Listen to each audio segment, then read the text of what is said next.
There's a pretty crazy price war going on in China right now. This could become global. This could become a crazy global price war, but right now in China, Geely are taking the fight to BYD in a very big way. I mean, we already know, you probably already know about the Geely Radar. Anyway, the EX5, the Geely Galaxy EX5, the car that I drove in China, that is incredibly good value in China. And they are selling so many of those that basically BYD's gone, you know what? We need to reduce our prices. Then Geely's come along, made plug-in hybrids very similar, if not a bit better than BYD's in China, and made them at a lower price than BYD's. These two different plug-in hybrids, guys, I don't normally do videos about plug-in hybrids, but I think it's important in the context of what's happening in China, the overall global market here. This gives us a true picture of how this power struggle is playing out. XPeng CEO described this as a bloodbath. The bloodbath is only getting bloodier. Hello, my friends. Welcome to the channel. I'm Sam Evans. You're watching the Electric Viking. Great to have you with us. And you know what? For me, I've always said this is good. I know a lot of people don't like this. For me, these price wars are kind of great because more and more people are going, hang on a minute, why am I driving an internal combustion car? Why am I driving a petrol or diesel powered car?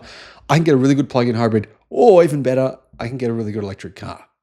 Speaking of the plug-in hybrids, I don't normally do videos on these, but you know what? Let's have a look at what Geely are actually doing. Geely have just launched the L6 and the L7.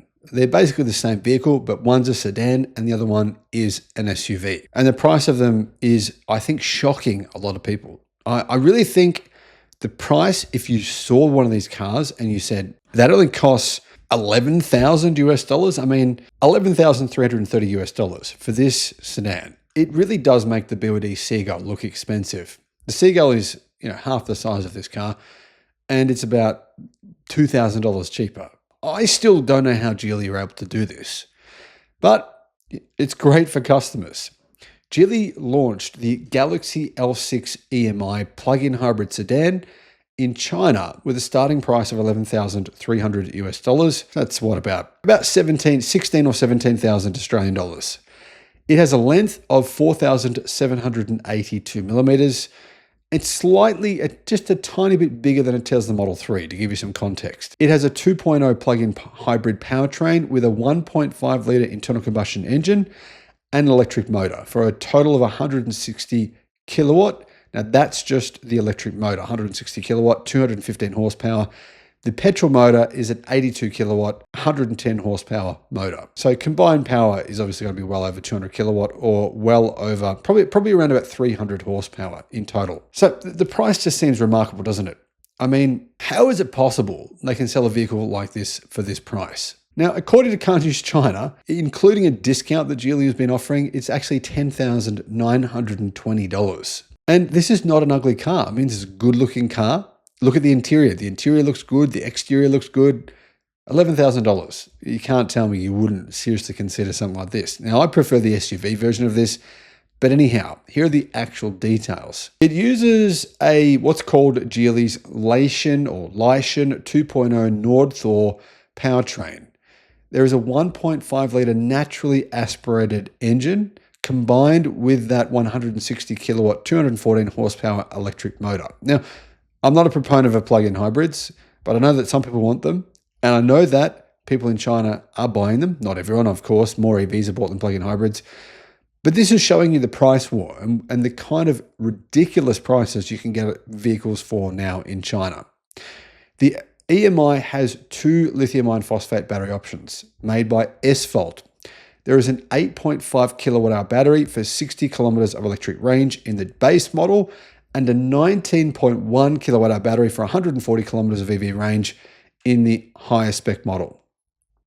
So if you get the longer range battery, it has a 60 litre fuel tank, meaning combined range of 1,300 kilometers. In addition to that, it supports DC fast charging, and you can apparently charge the battery on a DC charger from 30 to 80% in 20 minutes. I don't know the actual charging speed. Now, apparently, if you want that bigger battery pack, you pay about 1,000 more. It looks like it's around $12,700 US, which is Truly incredible. Honestly, if you're looking at this and your Nissan or your Toyota or Volkswagen or Ford, you've got to be thinking to yourself, holy hell, what are we going to do? What the hell can you do? I mean, there's nothing you can do.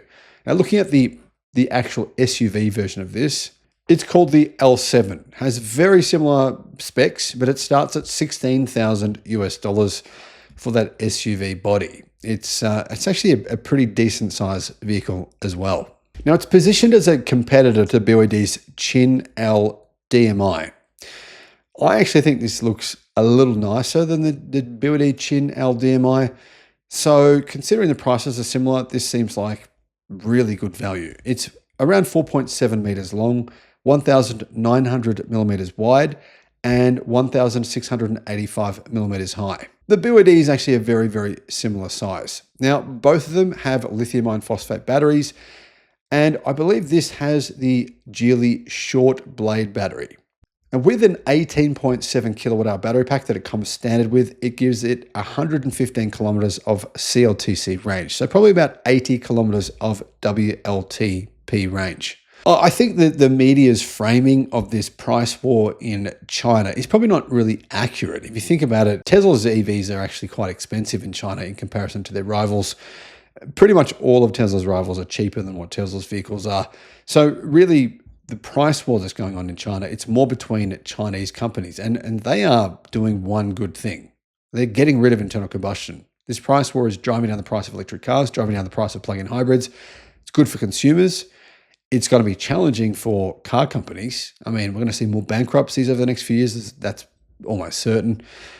But I think really it's showing us just how affordable cars can become when innovation has to happen. These car companies are under immense pressure to innovate, and they're innovating at a pace much faster than we've ever seen before. There's no car companies outside of China innovating at this kind of speed. Now, when it comes to self-driving, yes, Tesla is clearly innovating the fastest with that in terms of mass market adoption. But when it comes to actual product, plug-in hybrid technology, EV technology, the Chinese are innovating so quickly, and they're reducing the cost to produce these vehicles so fast that it's going to be almost impossible for legacy car companies to stay in business over the next 10 years. I don't know how they plan on actually staying alive. What are your thoughts? Let me know in the comments.